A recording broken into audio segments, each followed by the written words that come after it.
All right. Welcome, everybody, to Livestream, February 2019. That's crazy. I can't get used to the 2019 thing.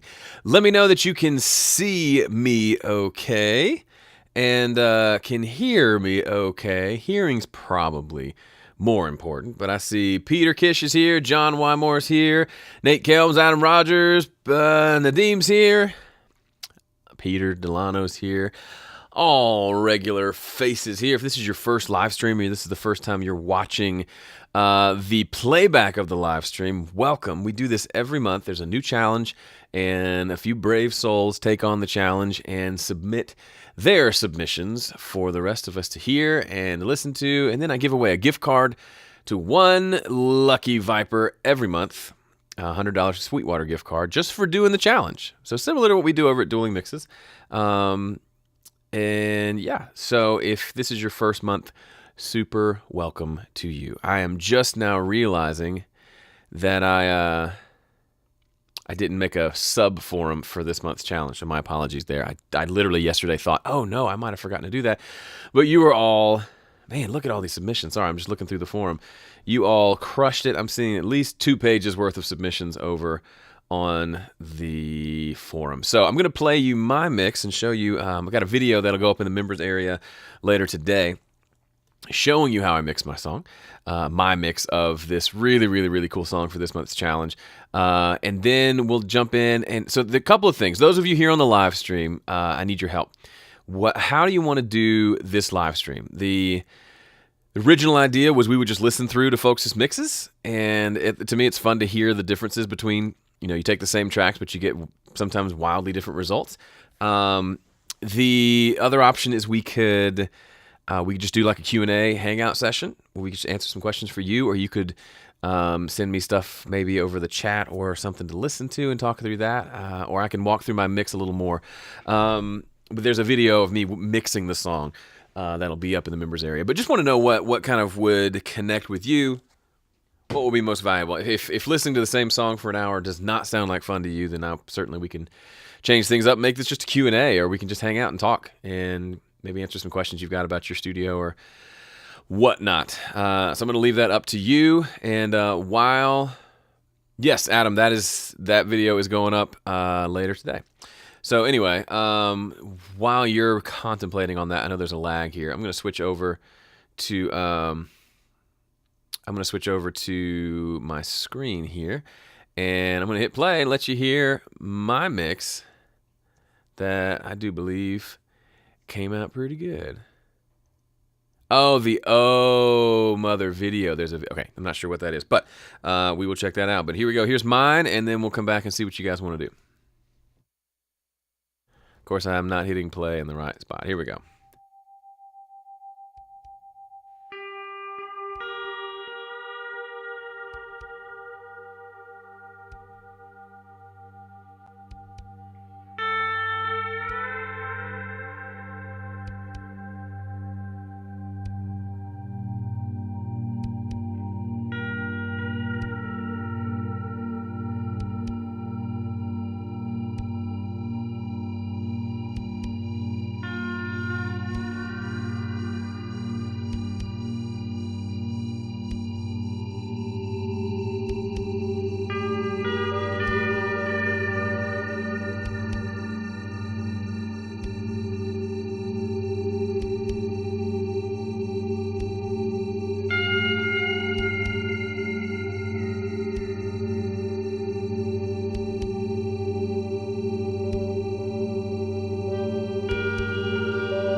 I pretend I'm doing all the things, but I can't break free of your apron strings. Oh mother, what have you done?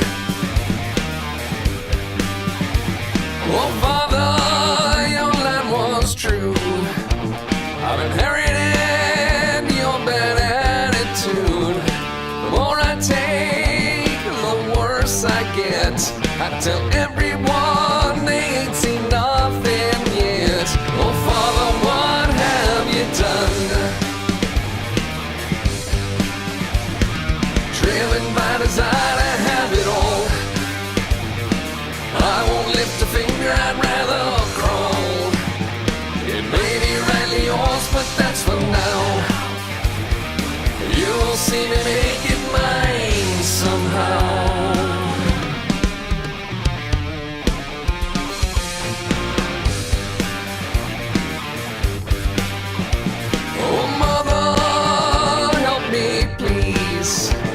Got myself in trouble and it's deep. Just a couple of hundred will see me right. I'll be back, Bill, maybe, if that's alright. Oh mother, help me please.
You see, I need you now, I need your company. Don't turn away, please don't turn your back. I promise now I'm on the right track. Oh brother, can't you see? Driven by desire to have it all, I won't lift a finger, I'd rather suck you in, you know I've got the knack. I'll shake your hand and stab you in the back.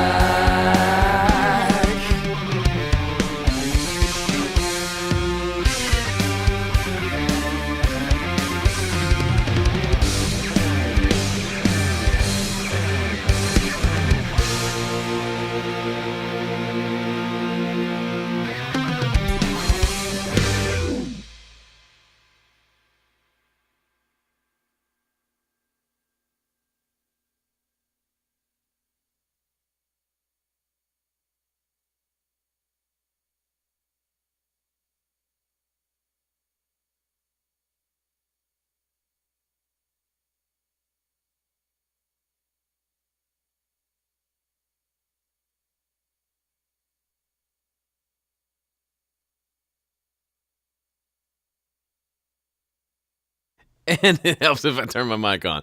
Sorry, that was funny. So anyway, great song. I'll post my video later today, and you'll see my thoughts on it. I think you guys did an incredible job.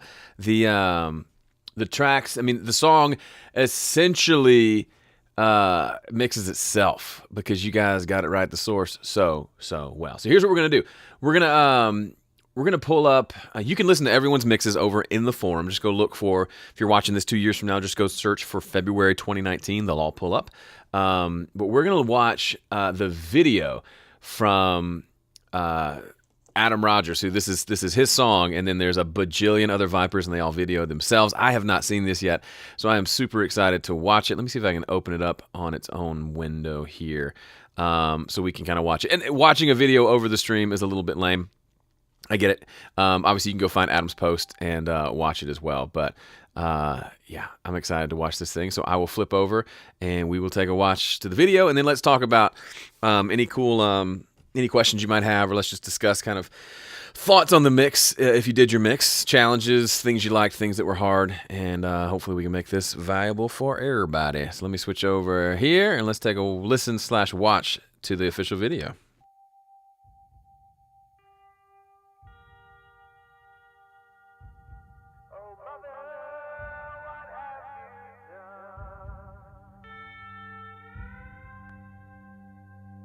Bands come and go, but music is forever.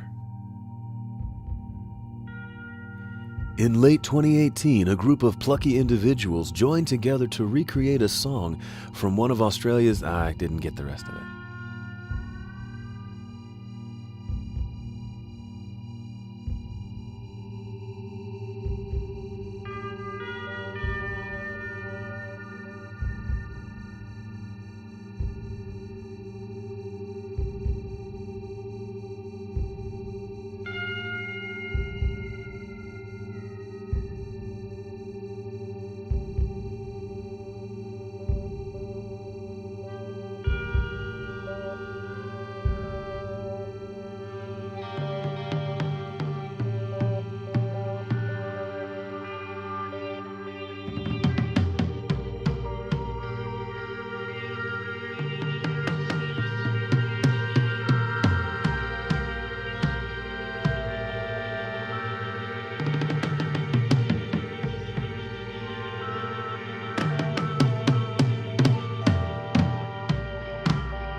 Made a mama's boy out of your favorite son. I pretend I'm doing all the things, but I can't break free of your apron strings. Oh mother, what have you done?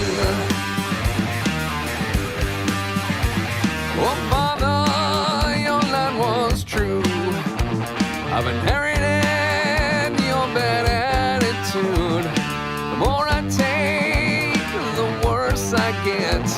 Tell everyone they ain't seen nothing yet. Oh father, what have you done? Driven by desire to have it all, I won't lift a finger, I'd rather crawl. It may be rightly yours, but that's for now. You'll see me make it mine somehow.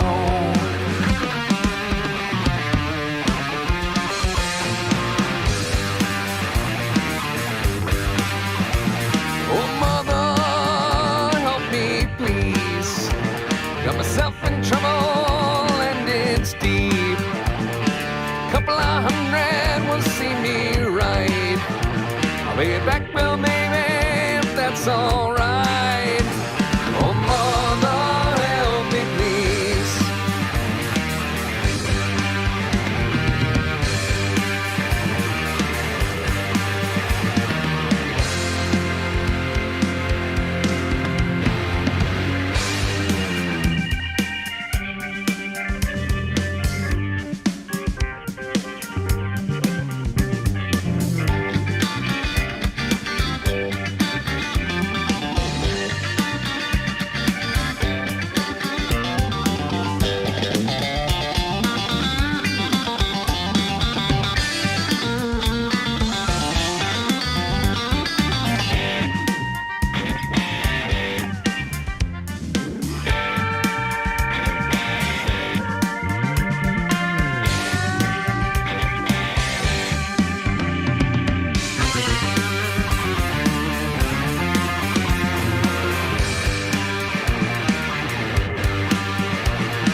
living by design, I have it all.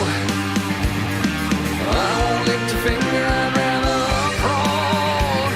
I'll suck you in, you know I've got the knack. I'll shake your hand and stab you in the back.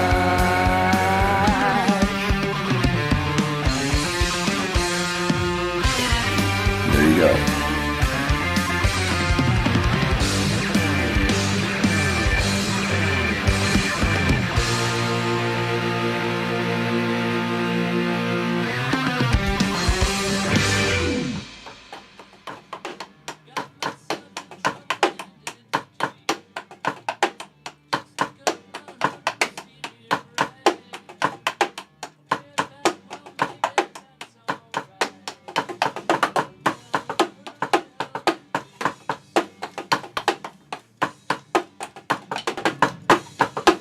Oh, Ben. That's terrible, Ben.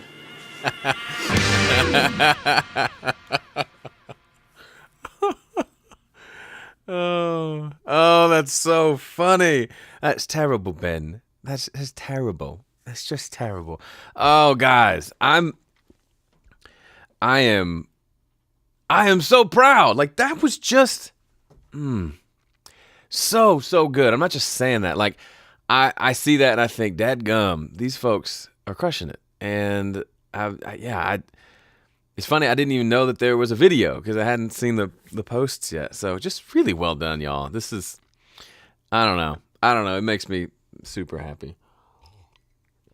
We need to do more of this. And great job on the video too. It's fun to see, like, some of you, I only recognize your names, and to see your faces and to see you rocking out. And like Simon Carlstead, I don't even know if you're here. I didn't even make the connection. That was you on the funk bass, and that was just sick. And then, of course, Peter Kish, you rocked. I recognize you're playing pretty quick. Everybody, just great work. Great work. So let's talk about the mix. Obviously, I have mixed it, and in a lot of ways, it was a very fun and easy song to mix because there just wasn't... I say this at the beginning of my video, but there just wasn't a lot of, oh man, we got to fix that. That's really problematic. Or, we got to go in and spend 2 hours fixing bad things, and then I can go back and actually do some mixing. So really enjoyable song to mix, for sure. So maybe we can talk about questions or issues that you've run into working on your mix. Things that maybe I can, if you're stumped on something, we can kind of dive in, and I can pull up some stuff in my mix since I have it pulled up here in front of us, and we can kind of walk through that together. Just let me know in the chat what you want to hear. But really fun song. And also, I recognize how important it is to be the one producing when you mix. Because there was some stuff in like the solo section that I don't think I accentuated enough because I didn't have quite the vision of where the tracks were supposed to go. And now that I've heard it in kind of its natural habitat, it makes a lot more sense. But yeah, that was super fun. Super fun. I don't see any questions coming through, so I'll talk a little bit about, for me, kind of overview of things in the mix. The drums are great, obviously being a superior drummer. If anything, I made them a little more fun tonally by just going to town on the room mics and just EQing them a little bit, but then slamming them with a compressor to where it sounded like a real room mic being squashed in a real room. So kind of something along these lines.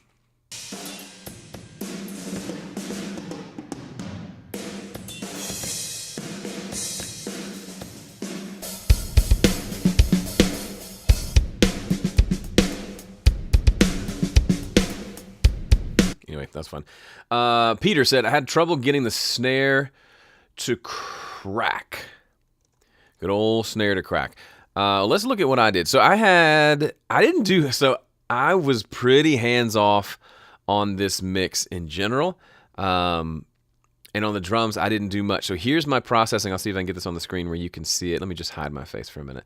Here's my processing on... This window is too big. Let's make it smaller. I've got to figure out how to make my window bigger. I'll do it in a minute. I compressed it pretty normal bus compression and did a little bit of EQ. I mean, tiny little bit. I boosted the below 220 a little on the drum bus, and the rest I kind of left alone. Biggest thing for the snare for me was bringing it up in volume, and then I did do like a notch EQ to kind of get rid of one of the overtones that wasn't working for me. So I took this frequency.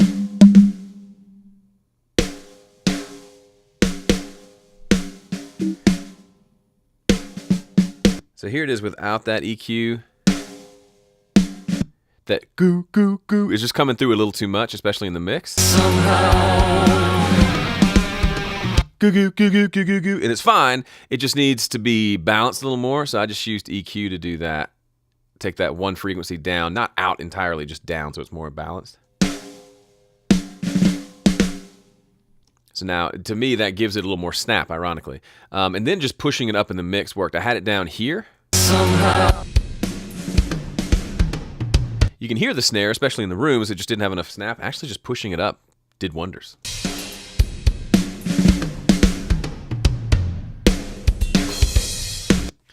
Great sounding drums, Ben Holmes.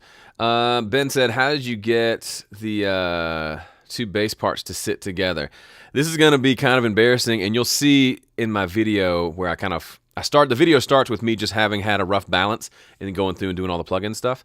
So you can see that more in general. But honestly, I did almost, hold on. Yeah, it may actually be nothing. I think I did nothing to the bass. Yep, I did absolutely nothing. I went through, and this isn't because I was being lazy. I went through and set levels, and I had just drums and bass pulled up. So let me do it this way. I got my drum sound. So then I just turned on bass.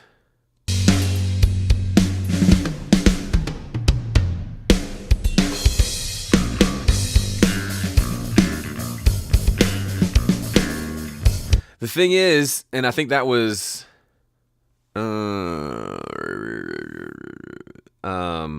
Peter, right? That was Peter on the picked bass.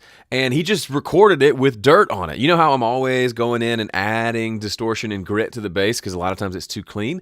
He did that already. If anything, you can, when he switches to the higher string, bow, bow, bow, that second note is a lot thinner. And I thought about boosting it with EQ, but then the low notes were nice and full. So I just left it and thought that was fine. Then on Simon's bass on the bridge, which is just sick, we're in the clean bridge section, right? We're in this funk section.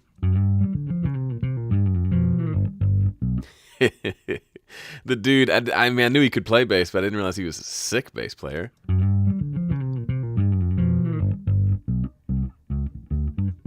So that just honestly, I listened to it and listened to it with everything else, and it just felt right.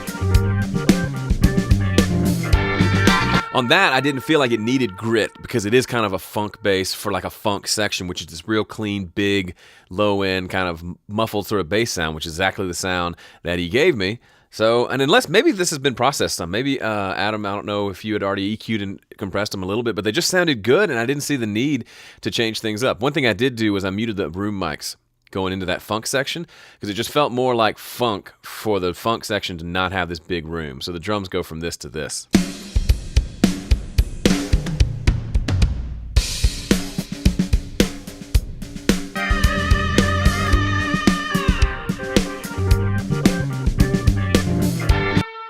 And then in the rock, when it starts rocking again, the rooms come back in, and it feels nice and big. Let's see. John said I felt like I was getting too much of some of the beater, like a tweak/chirp sound or something on the bass drum.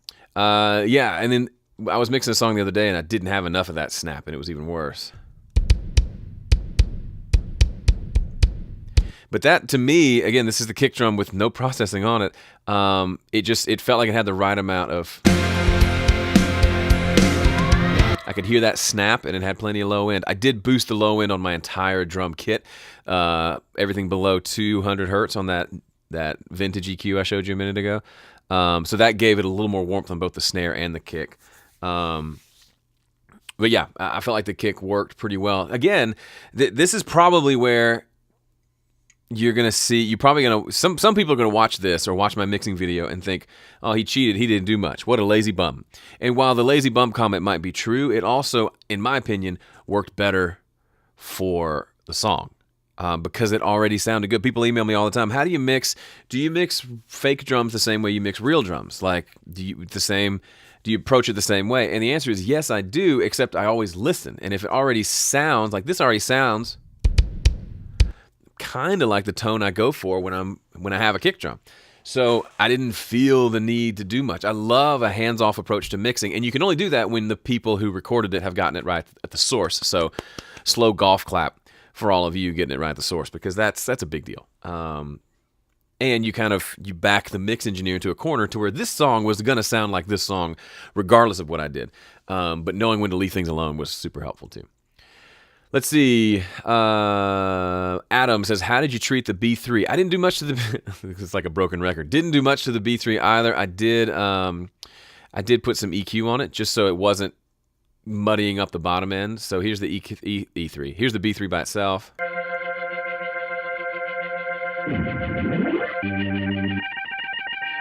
Which sounds great. It sounds great. But I just took out some of that low end.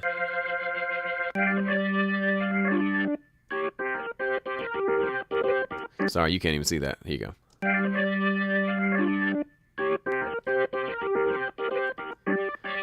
Just makes it a little bit airy, sits a little nicer among everything else, and lets us hear it without us having to push it up. Because there are a few things better than a B3 in a song, but there are also a few things worse than the B3 being too loud, to where all those upper harmonics are just like piercing your ears. Nobody wants that. So getting rid of a little bit of the rumble allowed me to leave it at that right volume without it being too muddy and also not being too loud.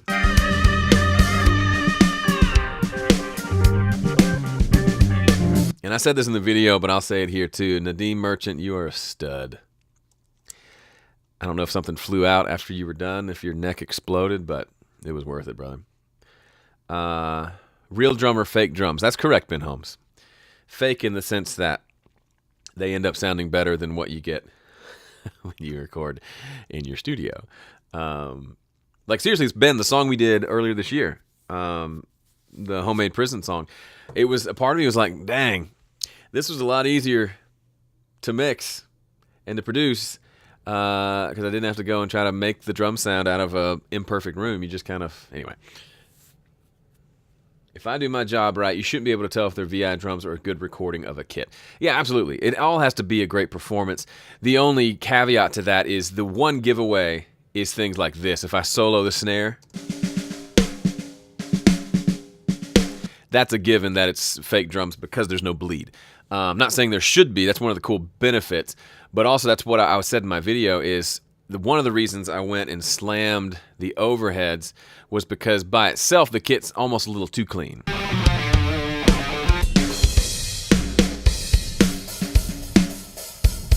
When some of that bleeding that you get between all the tracks can kind of add some character, I feel like I added that character in with my room mics.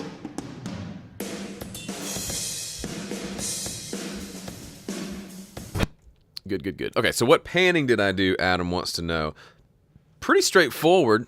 I didn't pan anything on the drums. I mean, overheads are left and right. Toms were kind of spread out, but not hard left and right. I brought them in, so they weren't super wide. That sometimes feels a little funny. I panned the bass up the middle. That may come as a surprise. All the rhythm guitars were just panned opposite each other. So all of these were just panned hard left and right. I ended up going with the lap steel in this section to the left. A little to the left, not all the way. And then that was paired against the funk rhythm on the right.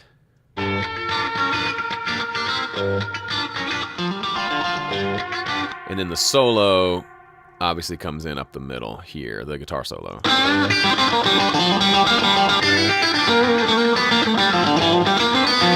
only other thing I did is I took that rhythm. Once the guitar solo was over, I automated that rhythm guitar to go up the middle so it sounded like the lead guitarist switched back to rhythm here.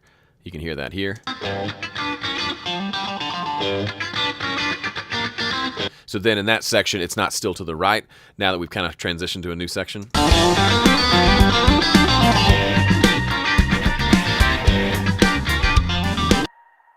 Left room for that melodica to come in and do its thing, which is so. Who thinks to use a melodica? Just amazing. Peter Delano, sorry to see you go, brother. Do good work wherever it is you're going to do work.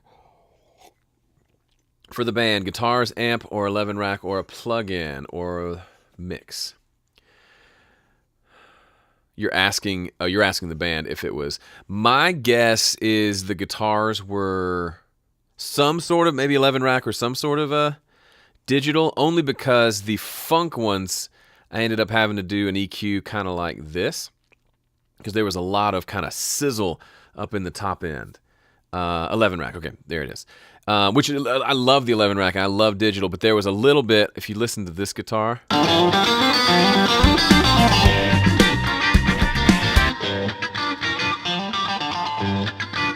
This one.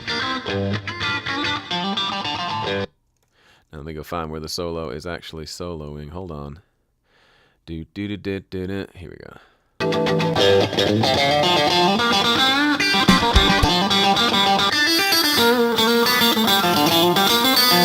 You hear all that? It's subtle. I mean, that's boosted crazy, but I was hearing that in the mix, in just the raw track. A little too crispy up there. So I just came in with a high pass like this. That doesn't really change the tone of the guitar all that much.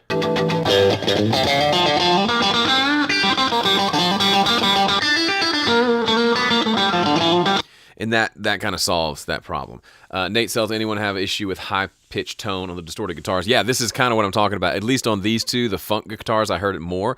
I just rolled them off, really to where the brightness kind of went away, but the overall tone of the guitar kind of remained the same. And then, even though they were nice and bright, I did boost around 290, just to give it a little extra warmth here. To make it come forward a little more present, feel a little warmer. But yeah, I think that is not me saying that 11 racks are bad. I did a couple of whole EPs with only 11 rack as my electric guitar. The downside is sometimes those upper frequencies don't respond like a 57 or a ribbon mic wouldn't pick up those high frequencies anyway. So even if it was there in the amp, you wouldn't really get it captured. But since it's all virtual, you get some stuff up in those high frequencies that sometimes you don't like. But as you can see, it's super easy. I mean, the frequency response of a normal guitar amp, I think it rolls off kind of where I was showing anyway. Probably goes up a little bit higher, but there's not a lot. It's not like it has a tweeter. It's just one big speaker or a couple of speakers. They don't have a huge high frequency response, so you're all good. Watch out for 4K. Yeah, 4K is the devil. And then, of course, if it's all gone, then you miss it, but kind of the devil. By the way, I am drinking some tea that Ben Holmes brought to me, proper tea. Ben, I stopped putting milk in it. I just like it black. Is that weird of me? I think it's weird. I think it makes me not a great Brit. But that's okay, because I'm not British. British. Kind of a Brit. Any other questions? Anything else you want me to run through? Again, a lot of this is in my video, but I love talking about this stuff, so we can talk about it here. Background vocals were super fun. When you've got a 2-part harmony and you sing it 4 times each, so you have 8 tracks, you are speaking my love language. You'll see me make it mine somehow. Keep an eye on, if you haven't mixed those yet, keep an eye on the sibilance there. You can go nuts with a de-esser. Just almost make the background sound like they have a lisp, because it doesn't matter, because the main vocal has plenty of sibilance for everybody. It ends up working out pretty well. You'll see me make it mine somehow. Man, this song gets stuck in your head, so I mixed this and then mixed it this morning, actually, because I love coming up against a deadline. Spent the whole morning mixing, and then went to lunch with Pam and the girls at their school, and I was sitting there the whole time going, or whatever the riff is. I totally forgot the riff. I'm singing, play that funky music, white boy, in my head. I just talked about how it gets stuck in your head, and then I forgot the riff. Hold on. Dun, dun, dun, dun, dun, dun, dun, dun, just stuck in my head, playing it over and over and over. That's a sign of a good riff. All right. Did anyone already read that question? Anything else? I'm happy to hang out. Answer questions. We can just kind of make this a free-for-all. 11 rack is 200-ish at Sweetwater. That is a sweet deal. I got mine for, I think, 300 used on eBay back when they were selling for, I want to say, upwards of $1,000. They were not cheap. Maybe they're coming out with new ones, so the old ones are. And mine is all funky. It's got the one of the knobs, the front knobs, is glitched out. It may just be a dirty pot that I can clean, but whatever setting is on that, it'll just jump around. So I have to set my settings and then exit the screen so it goes back to the main screen so that thing doesn't move. And obviously I've been doing a lot with my amp lately. I haven't used the 11 rack in a bit, but it's just a great tool to have. Funny story, you remember that video I did last year where I went down to Houston to record a band? He was actually a VIP member. Brought me down to Houston. He owns this company that makes playground equipment. So he has this huge warehouse. And one of the warehouses, he has a couple of them, has a big upstairs, huge room where his band rehearses. So there's a bunch of gear, had a studio live, had all sorts of stuff. So I went there to kind of set up the studio live, teach him how to use it, and track the band. And we were recording, me and him just doing overdubs, and he had a big Marshall stack, like a half stack, and didn't have a ribbon mic, which I wish I'd brought mine, but we were trying to just record it, and at 57, I couldn't get the tone I wanted. Tried a condenser like a TLM 102, couldn't get the tone I wanted. We ended up pulling out the 11 rack he had in a box, plugging it in, setting it to the Marshall setting, and playing that for that. I know it's heresy and completely embarrassing, but it just wasn't happening. It was either we didn't have the right gear, or I just couldn't. It's been a long time since I've recorded a half stack, and I'm used to the little combo amps, not the big one. Anyway, Ben says, can add more bleed with Superior Drummer. Do you think that would be a good for a more real or natural sound for when I send it to clients? That's a big question. I don't know, because obviously some people are allergic to bleed and they think bleed's the worst thing ever. And then some people think it does add some character as well. You can maybe ask them. I would guess, Ben, a lot of your clients probably, I don't know if they would even know what they would want. You know what I mean? Like they just want better than what they were getting on their own with Easy Drummer and clicking things around. So really anything would work. And it's nice to, like the song we're doing, I think next month for Dueling Mixes, had virtual drums. And I was able to really slam the snare drum without having all the bleed from the cymbals, which can be problematic. So I kind of could go either way, Ben. Could be just depend on the song. Because obviously the drum sound we got without any bleed was delightful. So to me, if you do like more aggressive bus compression, like I like to do sometimes, that bleed helps with creating that kind of special tone. But then I just kind of went and did it myself with your room mics, because you have those couple of different super cool rooms. So anyway, there was confusion about where to place Nadim's vocal because the stem wasn't full length. Yes, I kind of dragged it around till I felt like where I thought it would go. But then him and whoever sang Adam, the other Adam, their vocals just weren't quite together. And it felt more, instead of feeling like cool, like two different lead singers are singing it, it just felt like one was more sloppy than the other. So I assumed that they weren't meant to go together. So I just stuck with the Adam's vocal because it had the double and the harmonies and all that.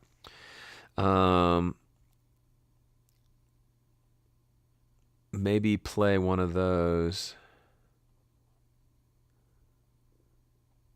Wait, I don't know what you're saying, Adam, there. Sorry, or maybe you're not talking to me.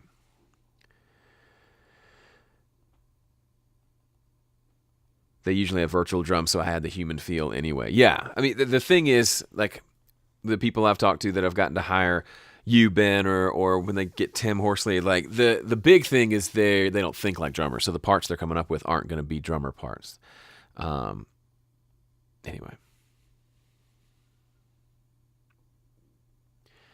Adam, I don't know if you're talking to me. I don't know what you're talking about. Play one of those. I don't know what you're talking about. Play one of what? Oh, those BGVs were recorded for Nadim's vocals, not Adam's, which is why they're a bit different. Oh, okay. Got it. Well, anything else, y'all? Adam, if I'm not understanding you, that's very possible that I'm being daft. But let me know. Otherwise, if there's anything else you want me to pull up and look at, this is kind of, we've got 20 minutes left on the clock. I'm happy to hang out for the whole 20 and do whatever. We can cover whatever. I can pull up other stuff I'm working on. You can hear my dad singing. This man has great love for God. That's funny. One of the submissions. Got it. Okay, let's do that. Let's play Jay Janes. I didn't see him in the chat, and he's almost always here. Let me pull him up. And let's listen to his mix of Oh Mother. Here we go.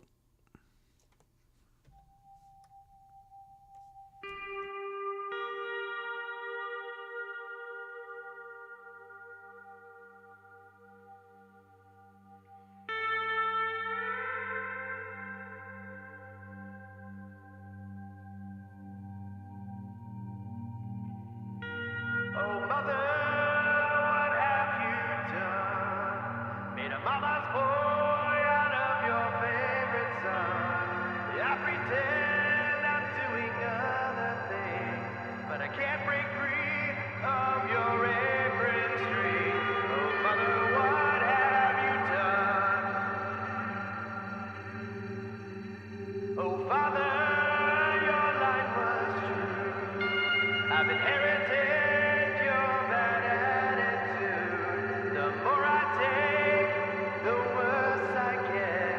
I tell everyone they ain't seen nothing yet. Oh, Father, what have you done? Driven by desire to have it all. I won't lift a finger, I'd rather crawl. Might be rightly yours, but that's for now. You will see me making mine somehow.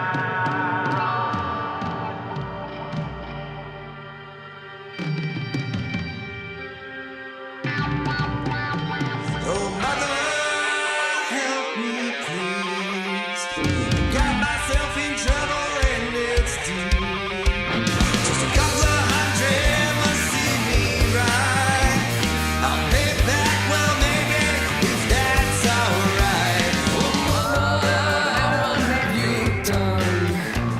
Made a mama's boy out of your favorite son. I pretend I'm doing all the things, but I can't break free of your apron strings.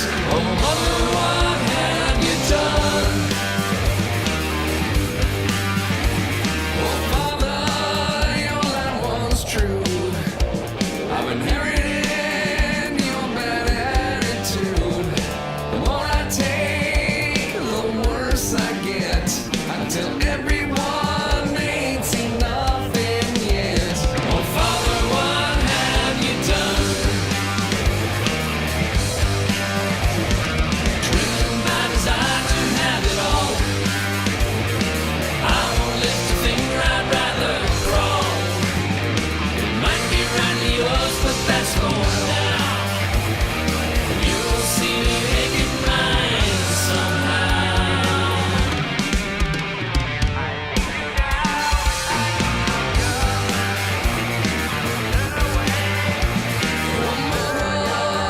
Help me, please. Got my self-control and it's deep. Just a couple of hundred will see me right. I'll be back, well, maybe, if that's alright. Oh, mother, help me, please.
Jay Janes, brother, you got a knack for this. Super, super good if you're watching. I know there's a lot more submissions, and I will go through and choose the winner and announce it tomorrow with the first of the month email. But really great work, everybody. Super, super great.